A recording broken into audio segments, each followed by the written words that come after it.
Yeah, this place is nice. You know it's nice when you see security cameras in an actual tree.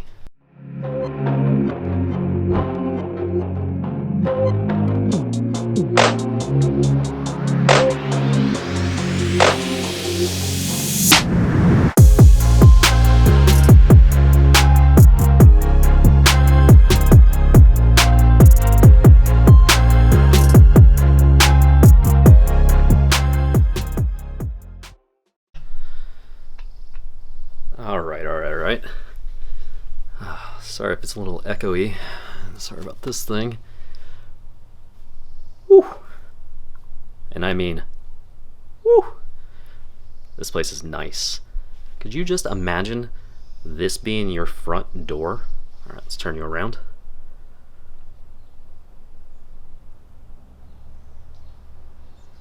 Look at that. Look at your front door and you see that. I mean, come on.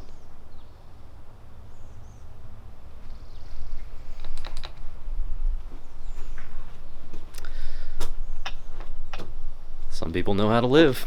That is for sure.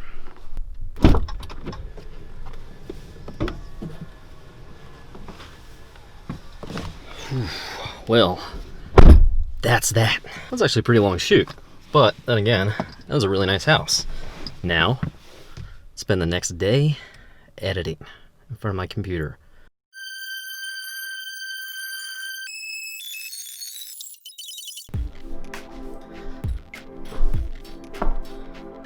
Alright, a little bit of time has gone by since I did that house shoot. As you can see, this was not there when I did the shoot. We're not going to talk about that, but what I do want to talk about is all of this right here. Now, photography people, they're gear... Ooh, probably shouldn't say that. Gear hoarders. But one of the things photographers are notoriously bad about is stockpiling lenses. Any type of equipment, gear, drones, extra batteries, cleaning equipment. Photographers have a reputation for seeing something they want, getting it, never using it more than once or twice. So I figured this little video is kind of a good opportunity to talk about the things that I always use, the things that I really, really need, almost like a shoot go bag, if you will. So someone gives me a call, I have next to no time to prepare. My go-to items that I have to get to a shoot on time, get it done, and get it done well. So let's get all of this out of the way and start talking about what it is that I actually use. All right, so first up, a little bit of backstory about this video. The earlier footage was from shooting a house on a golf course, very nice community, very nice, very nice home with a higher end broker in a higher end area of the Greater East Side. Now, one thing that I found that brokers of higher end homes and luxury markets tend to be is sporadic. And I mean, they'll call you like without notice and ask you to be somewhere to film something. And if you want to get those nice homes, those well-staged homes, those higher value real estate shoots, you've got to be ready. And in that situation, I had been trying to get in touch with the broker for about 4 or 5 days because I knew she had a listing coming up, but I just assumed she was going to go with somebody else. I hadn't heard from her. So I was doing my own thing. I was doing stuff like this, preparing for the next thing. And about, I want to say 10:15, somewhere around there, I get a phone call Monday morning asking if I'm available. At that very moment, yeah, I was available. I was just, had coffee, just kind of hanging out. But she wanted to know if I could be at that house in the next 45 minutes to do a video shoot for it. Now, for anybody that likes to be super prepared, super organized, that can be pretty stressful. Being called on short notice and asked to be somewhere on even shorter notice and to turn out a professional product, yeah, I get it. That's not fun. Good thing is, I'm not a super organized person. I kind of do things a little bit haphazardly. But that doesn't mean I'm unprepared. When it comes to real estate shoots, I like to get an idea of where the property is beforehand so I can do more of a plan to see what type of lenses I want to bring, what type of other equipment or lighting that may or may not be needed. I'm just gonna have to work through that. That's really loud.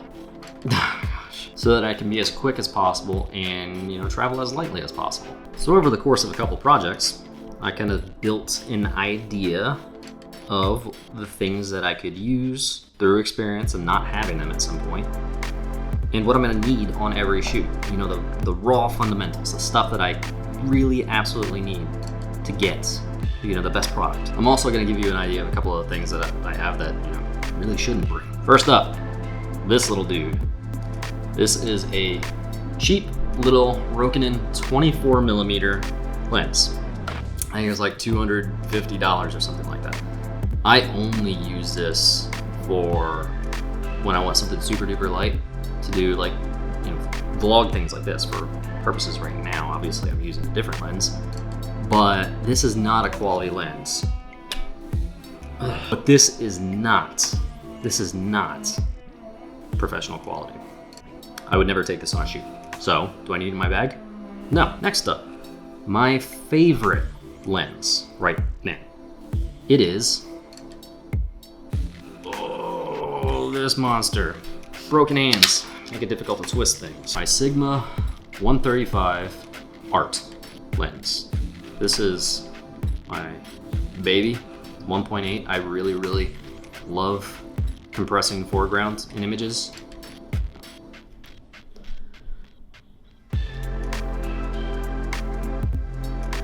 I really, really love the depth of field created by, you know, telephoto and mid-telephoto lenses. And while admittedly I don't get to use this that much because it's kind of an odd focal length for a lot of the stuff I do, when I do get to use it, I fall in love with it every time. It's not fun to just lug around, and it's very much not fun, you know, getting on a body that you're gonna need to have on a gimbal or something like that. So I do not take this lens with me in my go bag. Lens I do take with me all the time is the one that's right on this. It is the Sony G 20mm 1.8. That lens, I love it. It's a workhorse. It focuses fast, really, really smooth, crisp images, and, you know, for its size, it's not heavy. It's solid construction. It's not metal like a Sigma is, but it feels really good, and more than anything, creates really nice photos. And it's really good for video as well. That thing is perfect for just panning and getting a whole room. Next lens up that I do bring with me is the 85mm. It's not the G Master, it's not even the G. It's just their, you know, kind of entry 85mm, but it's really, really solid. For the price, this is a great lens. I rarely use it for stills for real estate photography though. Doing cinematic footage for virtual tours on home, this is really good. This fella, Godox 8200. Quick, simple, you just carry it in your pocket if you need to be. Use a trigger on your camera, walk around remotely, take a couple shots, light dark areas. This is compact and it is powerful. To use the Godox, obviously, you need a trigger. X Pro S by Godox. Cleaning equipment, Q-tips, cloths, puffer, gotta have them. Lenses are dirty, you show up and know what way to clean them. Come on, that's bush league, it's amateur stuff. The thing that everybody is asking for these days, especially when it comes to real estate photography. A little banged up, had a couple scrapes.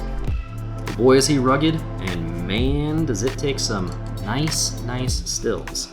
And some awesome video. Shoots 4K, pop the drone up, get some, you know, mid-level aerials in the front of the house, back, quarter, whatever. Necessity. And if you're gonna be using this, and if you're gonna be using it that frequently, extra battery, let's put that right there. Gotta have that. There's only about 28 minutes of flight time with every battery. So this, $150 for each battery, absolutely necessary. Don't forget the controller. DJI Ronin SC. Ginpan here, sorry. All of this stuff comes apart. This is absolutely required to do any video stuff for me. You're fine. Get a nervous Aussie sitting behind me. Australian Shepherd, not Australian person. All right, so one of the things that I keep in my truck with me all of the time, because I can do kind of unique things with it. It's fun, plus makes me feel hipstery cool. Well, I'll just show you. Penny board. Ooh, wife is not gonna be happy about those marks he's leaving. I actually got this to create kind of smoother shots when I was doing interview things for brokers or intro reels for their marketing and branding material.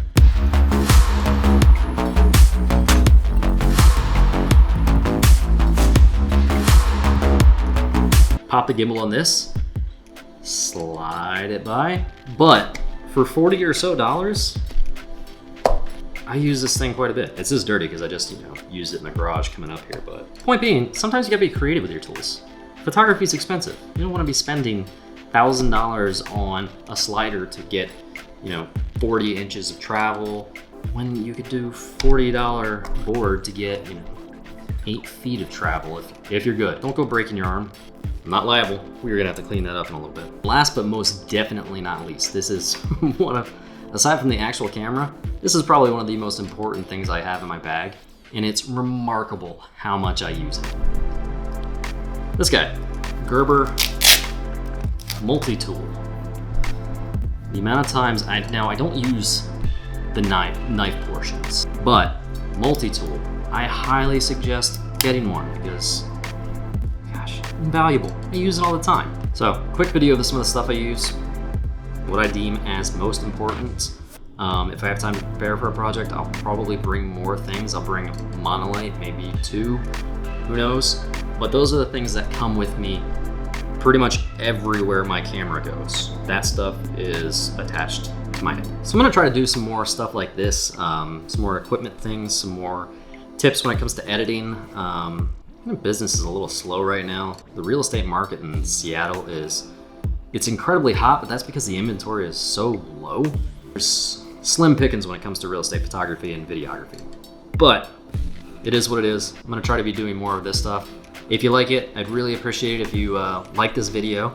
Leave it in comments for suggestions. Always need suggestions.